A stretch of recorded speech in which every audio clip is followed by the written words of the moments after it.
Hello and welcome to the Everything's Back Mike podcast. We're here for the match preview, and it's a big one because Newcastle United are back in the Champions League at home for the first time in over 20 years.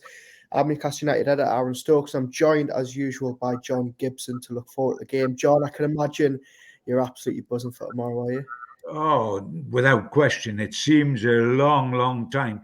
In fact, you wonder if it's ever going to come back, during the great dark days of a decade and a half before the new owners arrived. We wondered if it would ever return. I mean, everything to look forward to was a relegation fight season by season and twice failing to stay up. Now, you're at the top table and so quickly. One season, one full season. This is the second full season. And here we are, which is absolutely fabulous. And it's totally appropriate with respect to other clubs that make the Champions League that we should have a heavyweight here for the first game. Because, my great memories of Newcastle in the Champions League is Barcelona coming here, Inter Milan coming here, Juventus coming here. And now we've got one of the young princes of European royalty, I guess. I mean, they didn't exist until 1970, Paris Saint-Germain, and look what they are now in the amount of quality players they've had. I mean, their history, only from 1970, Aaron, but you go through Ronaldinho, Abramovich, Neymar, Messi, Mbappe. They've had wonderful players in that time. And let us hope, let us pray that looking at them, we're looking into the future at what we will be, only perhaps more successful because they haven't won the Champions League yet. Yeah, absolutely. Yeah, it's they may well do it this season. Hopefully not, though. I mean, before we dive in too much about PSG and about Newcastle itself, some of the listeners and some of the viewers that are watching these videos that we put out from this podcast probably won't have even been born, or they probably won't remember the last time Newcastle United were in the Champions League. You, on the other hand, John, you've been there, you've covered it. Just give us some insight into what it was like just 20 years ago under Sir Bobby when Newcastle were last in the Champions League. Yeah, they were an excellent side, and it was quite amazing because it's never happened before, and I doubt if it'll happen again. In that season with Bobby, there were two group stages instead of one group stage, and then there were two group stages. We lost our first three in the first group of the tournament. We lost our first three games. I mean, we were going out. There was nothing more certain. Incredibly, we won the next three, qualified for the second group, and on we went. And in the whole season, we played 14 because we played in the qualifiers to get into the Champions League. We played 14 Champions League games in a single season. And people say, the workload is impossible, really, and that's Newcastle's problem this season. We played 14 Champions League games and still finished third in the league. So we handled the workload tremendous, and there were wonderful moments, and what waits. Perhaps the young players we have today don't know the immortality that waits them if they are successful individually or collectively in the cup. If we go back further to where we beat Barcelona, we drew Barcelona at home in the Champions League and was 3-0 up. It was a bit like Manchester City last season when we were 3-1 up and 3-3. We were 3-0 up. They got back to 3-2, and if they played another 10 minutes, they would have equalised or even won. But we beat them 3-2. Tino Asprilla was a world superstar, having been in Italy and what he did. He still eats out to this day on his hat-trick against Barcelona. He here is an absolute legend because of that. Shearer went to the San Siro and scored 2 Champions League goals against Inter Milan. Treasured them amongst all the goals he scored, treasured them especially. And even the so-called lesser lights with respect to those guys have been able to live on what they did with Newcastle United in the Champions League. Andy Griffin scored the winner against Juventus at St James's Park. Remembered forever for that. Steve Harper, who was here about 20 years, but only played about 100 games, bless him, because he stood behind Shea Given and he went out on loan, kept a clean sheet against Juve. That is the highlight, apart from playing in the cup final. But he lost the cup final. He won against Juventus. And that was the game, Juventus, when Andy Griffin scored the winner and Steve Harper kept a clean sheet. That sparked the run after 3 successive defeats, 3 successive wins to get us through. The greatest result, of course, was Barcelona, wasn't it? I mean, to beat Barcelona 3-2 at St. James's Park with Keith Gillespie is the man that set everything up, and Asprilla is the man that finished. But the sort of fame Asprilla's got, Andy Griffin. We're talking about Andy Griffin all these years later because he got the winner against Juve. Now that's there for Lascelles or for McCorner or for one of our fullbacks or one of our kid fullbacks if they come on as a sub. Who knows? It's what Steve Harper did is there for Nick Pope. They don't perhaps realise that in Newcastle's history they will become immortal if they produce performances at some stage in the Champions League this season. And this is the perfect game. It is the heavyweights, they are the favourites for the group. We are the rank outsiders. We were in pot 4. But I tell you what, they will not find it a stroll down here. If they think they're going to come and wave to the crowd and Mbappe will take a round of applause and then off they'll go with 3 points, they might find it a little bit different when they get into St. James's Park with war flags and the utter determination Newcastle will have. Mm-hmm.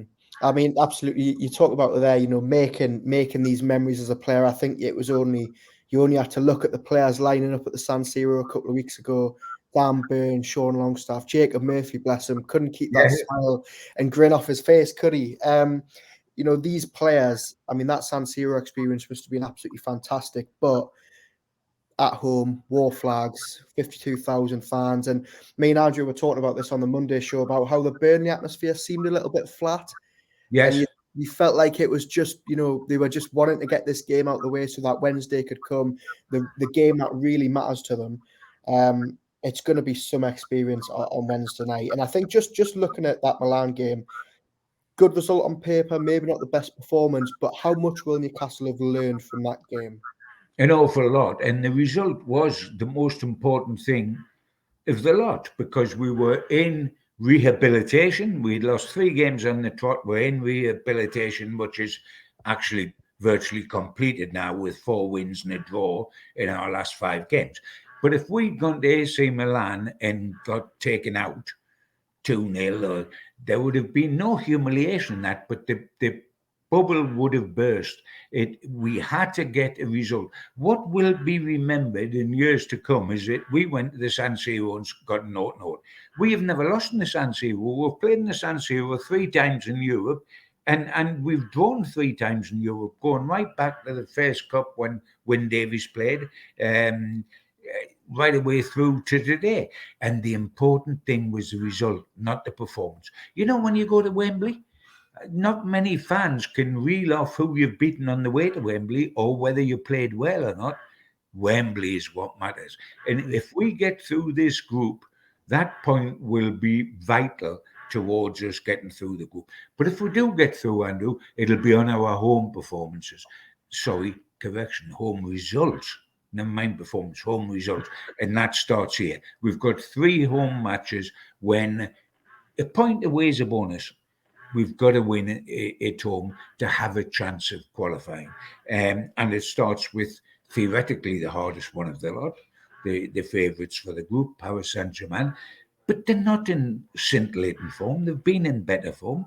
Mbappe's been in better health. He's not hugely fit. He's okay, but he's not buzzing. And he's got this complication of where's my future? I mean, he's been courted ruthlessly by Real Madrid. Mm-hmm. So, is your heart and soul in it? Are you physically up to it? He'll either go on the stage and absolutely take it apart and show what a world-class player he is, or he'll come to St James's Park and play like Tonali played at San Siro, bless him, where you're a very, very good player, but it all sort of passes you by. Mm-hmm. Yeah, absolutely. I think we're going to look at this PSG team and Mbappe a little bit later in the episode, but I think it's safe to say they're maybe not the force of old as they once were. No Messi, no Neymar this season, but ultimately, as you say, they are probably still the toughest in the group. They're the favourites to go through. They made no mistake against Borussia Dortmund in the first match. But this is what we want at St James's Park. We want them in the group of death. We want the big boys on Tyneside. And Eddie Howe, this is the next question for you, John, and it's about Eddie Howe because he said once the group was announced and the draw was done, he said, we go there with no fear.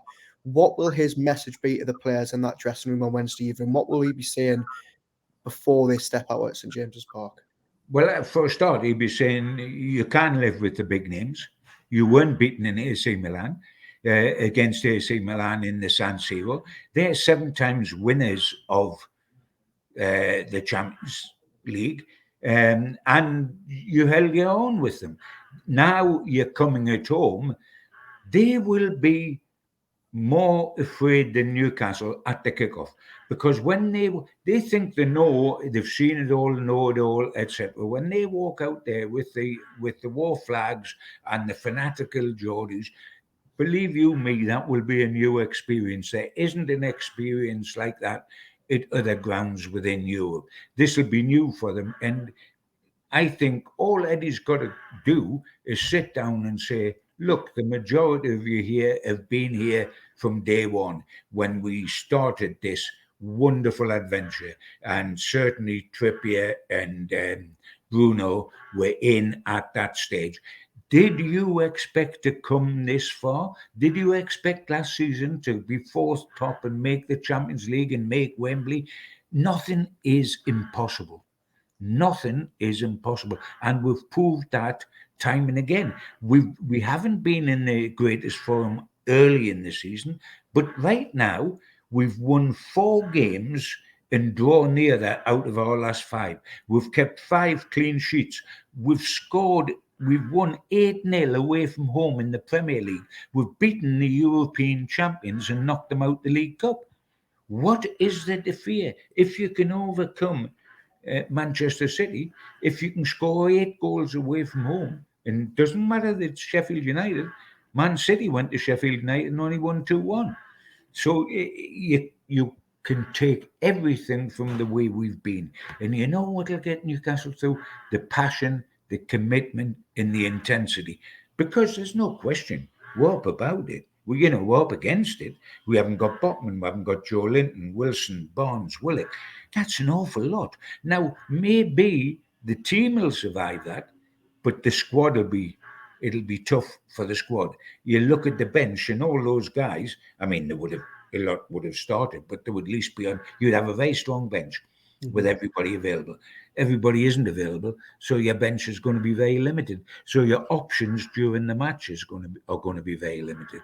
That is the downside. But adrenaline, intensity, commitment, what the crowd give you, you can't buy that. That will help Newcastle immensely. And I just hope that Paris Saint-Germain think they're superior when they come here, because once you get on the back foot, it's very difficult to get back on the front foot as the match goes on, And Paris Saint-Germain will have to start well. Otherwise, they will find it a tough evening. Well, it's going to be a fascinating encounter, and you've segued nicely to the next question, because we've just spoken about Newcastle United's form. As you say, a fantastic win on the road at Sheffield United. They've beaten City. They've got a fantastic and well-earned point at the San Siro. But PSG, on the other hand, their form has been a little bit shaky. They drew 0-0 at the weekend away to second bottom of the league, Clermont Foot. They've only won 3 of their first 7 league games. I mean, if you look at the papers in France this morning, I mean, I've been looking at L'Equipe, and the headlines this morning are talking about Mbappe's shaky form. I mean, he's the top scorer in the league. He scored 8 and 7, but they're still a little bit unsure about him. Do you think, this is the good time to play them, or do you think, right, we can't fall into this trap of thinking PSG are going to have an off day? They're still one of the best in the competition. I think both those things. It's the best time to play them because they're never going to be an easy touch. but they're more of a touch now than they have been. Can you suddenly put your foot on the gas after you haven't been doing too well? It's difficult, but it's not impossible. I mean, the thing with PSG is really how much do they care? How much do they feel this can be our season? How much do they feel the togetherness that there's in Newcastle? Or do they feel that, the money's been thrown at this project for so long, they've won so many domestic titles, domestic cups, they won the Cup Winners' Cup, they've been to one Champions League final.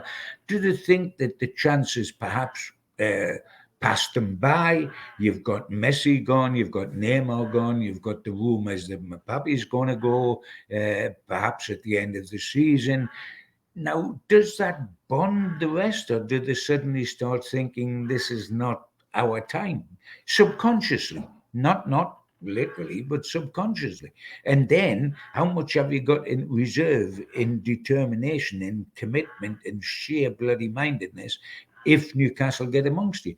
And we've got to hope that. But at the same time, only they know, each individual and the manager should know how much he thinks he can rely on them or how brittle they are. Well, they're such an interesting club, PSG, aren't they? Because as you say, they've had so much money thrown at them by essentially the Qatar state over the last 10 years. The big ambition and goal is we want to win the Champions League. They got very, very close during COVID when Bayern Munich beat them in the final. They've now, watched Manchester City go and win it for the first time. And as we've sort of touched on, they're not the PSG of old. They don't No, have Neymar anymore. They don't have Messi anymore. That was probably the time they thought they were going to win it. What will that be doing to the players at the club? Surely having that burden of knowing, this is the competition you need to win. They win the French league nigh on every year. They think they've won it 9 out of the last 10 sure, times. sure. But this is the competition they want. And when you aren't winning it, and when you're missing that goal every season, that must take a toll on them. Yeah, I mean, it's like Celtic in Scotland, isn't it? You're pretty certain that Celtic's going to win it every year. In France, you're pretty certain Paris Saint-Germain. There's got to be an inquiry if they don't. When you think of the money they've spent, if they can't win the French title, it's not the toughest league in the world. Then they're in trouble. Now, there's two ways of looking at this. The first is that all the superstars, when they were firing on all cylinders, made them look real serious contenders to be champions of Europe. They haven't made it. They got to one final. They haven't made it. Only Mbappe remains. Now, do the rank and file players, and they're hardly rank and file, but the guys that aren't the world superstars, do they think this is our chance? This is our team now. Messi is all about Messi, Neymar. Can you rely on Neymar, etc., etc.? Those big time Charlies have gone. We can now be brothers together, and this is our moment, our place in the sun. Or do they think this club's running down? It's not what it was. We've only got one world star instead of three, and is Mbappe going at the end of all this? How much? Deep down inside, and only he can answer it, how much does he want to win the Champions League? Not in his career, because he got a good chance of winning it at Real Madrid, but with Paris Saint-Germain. Is he going to take it by the scruff of the neck and say, we're going to win it this season and I'm going to do it for them? Or is he going to play, and if it goes well, it goes well, but if it doesn't matter too much. And we really don't know what we're going to face from Paris Saint-Germain. But let's put it this way: if they want to turn it on, if they want to have a real go because it is the Champions League and they're a bit bored with league football in France, then this is the night where they can make a statement. So we know what we're going to get from Newcastle. We're not certain what we're going to get from Paris Saint-Germain. Well, it's interesting because, as you say, the superstar name who, if they're going to turn it on, it's going to be through Kylian Mbappe. He's won everything in the game that there is to win, apart from a Champions League. He's a World Cup winner at the age of 19 or 20. He's the man everyone wants to see. He's been through some injury scares the last couple of weeks. He limped out of the win over Marseille just a week and a half ago. He played a full 90 minutes. It looks like he's fit and firing. But as I mentioned earlier, even though he's the top scorer in the league, even though he's found 8 goals in 7 games this season, they're talking about his fitness in France. They're talking about his form. And look, he's come to St James's Park and he's up against arguably the most informed Newcastle player at the minute, and that's Kieran Trippier. He's going to have Miguel Almiron on his back chasing, doing the defensive work. But just the fact that we're seeing, arguably, I mean, some might disagree, but arguably the best player in world football at St James's Park, it's going to be some spectacle, isn't it? Oh, without a shadow of doubt. And I think he is the world's best player now. Ronaldo and Messi and Neymar, to a certain extent, have been taken out the equation. You know, they, bless them, they're virtually in their retirement homes now, all three of them, aren't they? Earning good money, but not at the top of their career, which leaves Mbappe is the number one. There will always be challenges. But the wonderful thing is that we've got the right man in Trippier up against him, because Trippier's form has been absolute wonderful. He's the ultimate leader. He is used to the international stage with both England and the Champions League with Atletico Madrid, and now with us.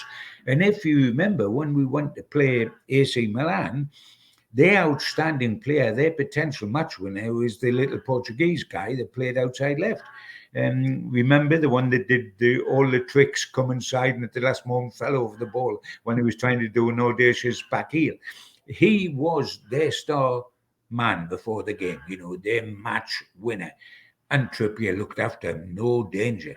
Absolutely no danger at all. So I'm pleased that Mbappe goes down the left-hand side and he's against Trippier. I'm delighted that he doesn't go down the right-hand side. Well, this is the thing, going on the opposite flank. I mean, not to take anything away from the other PSG players, we've probably got a player that isn't as formidable as Mbappe, but still, Ousmane Dembele. They've just signed him from Barcelona. Dan Burn is going to be in for a tough old night, isn't he? It's going to really test his steel on Wednesday. It is. I mean, it's frightening, and I want to be gentle with the lad because he's a Geordie. He cares passionately. This is his club, the same as it's our club. So you've always got to bear that in mind. However, he does frighten me as a left back. I mean, in fairness to him, he's a centre half, so he's not a left back. But that's where he's playing. He'll give you everything. And by the way, after he's given you everything, he'll give you a little bit more as well. There's no question about that. But, oh dear, I mean, at the highest level, football is cruel. Football is not nice, it's cruel. And people get exposed ruthlessly, and people get targeted ruthlessly. You don't think PSG's looked at Newcastle, looked at a defence that's got 5 clean sheets, looked at a defence that last season did what it did, which was the best goals against record out by Manchester City, and not think, who do we target and who gives us a real chance?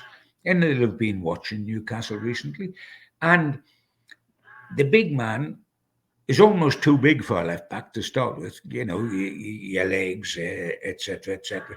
But within the first 5 minutes, Aaron, against Burnley, the little outside right skinned him twice for pace.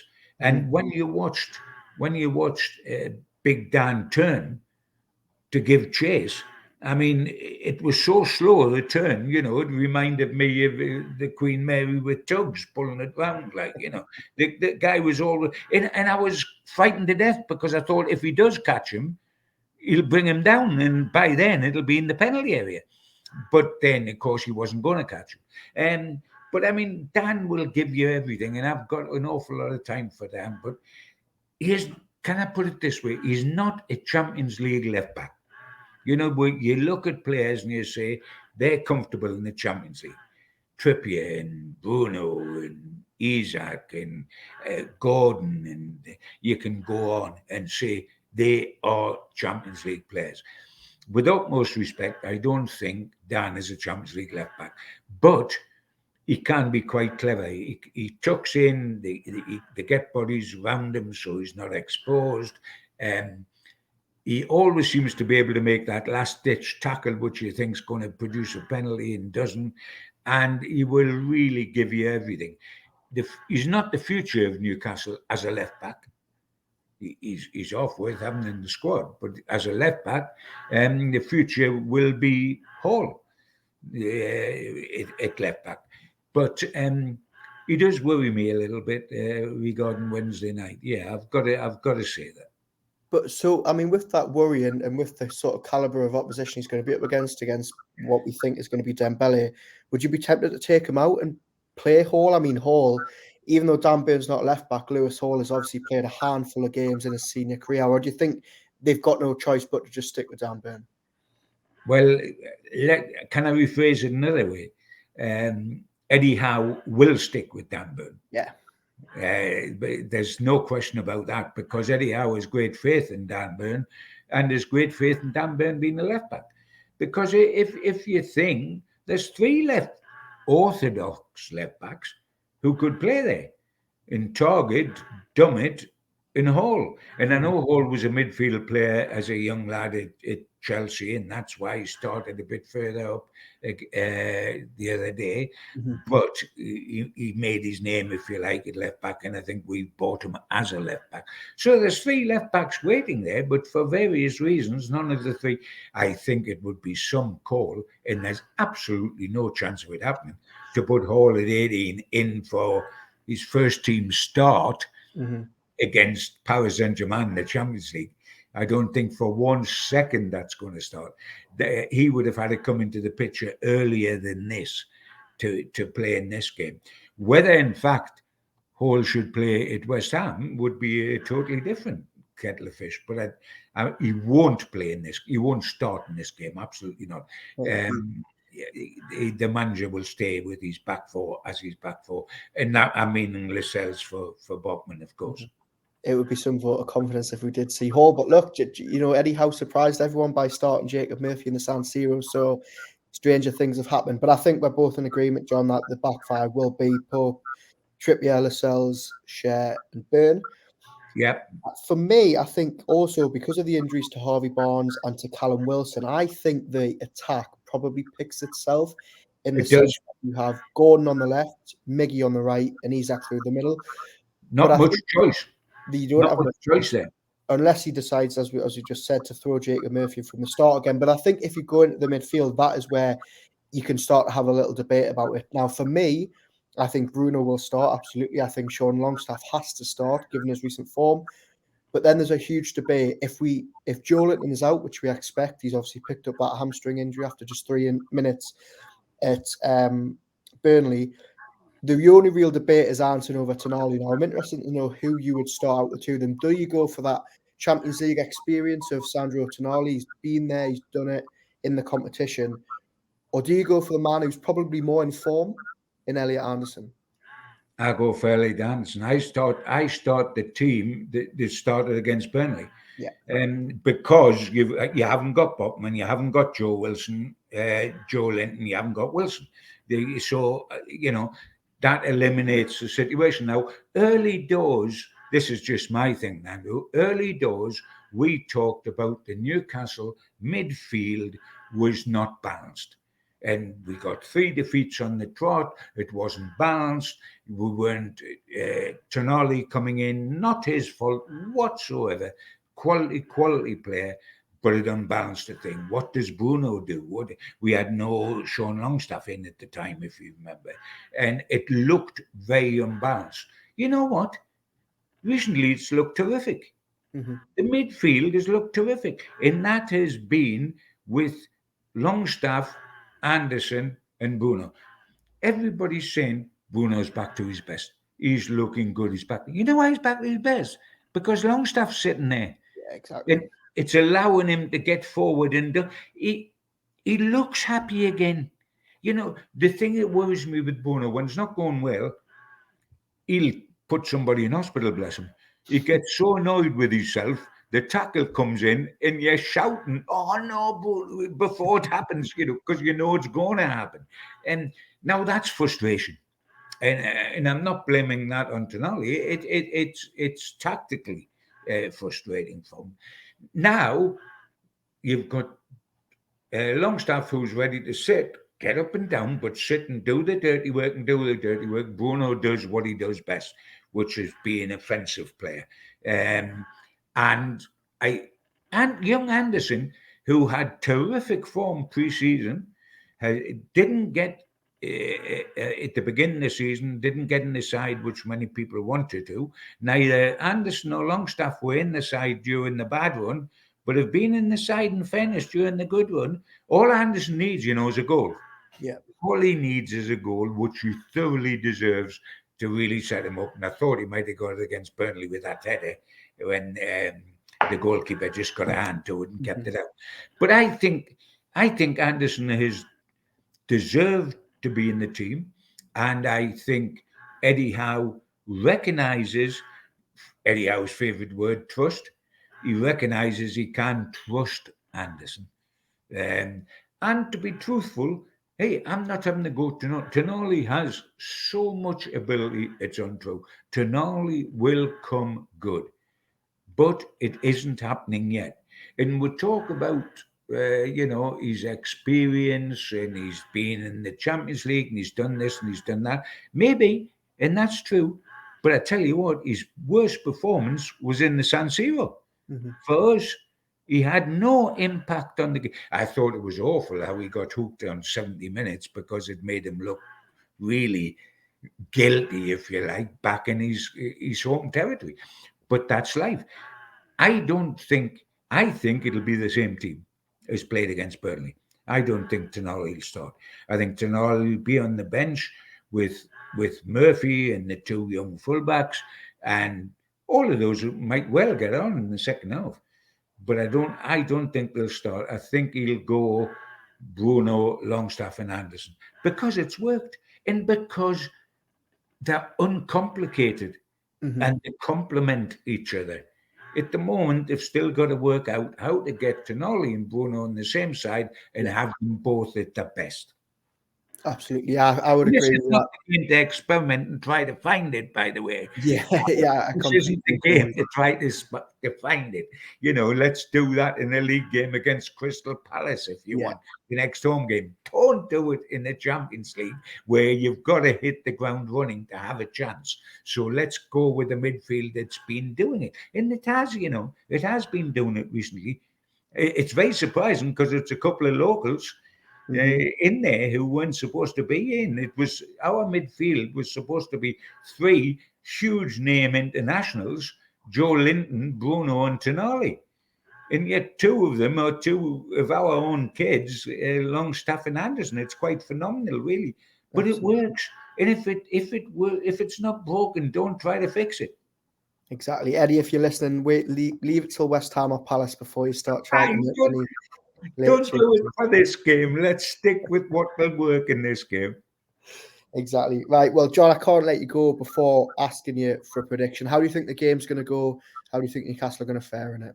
I think it's going to be an absolute sensational night. I think it's going to be a night that'll go into my little memory box of treasures for me to look back on and think, that was great. I was there against Barcelona.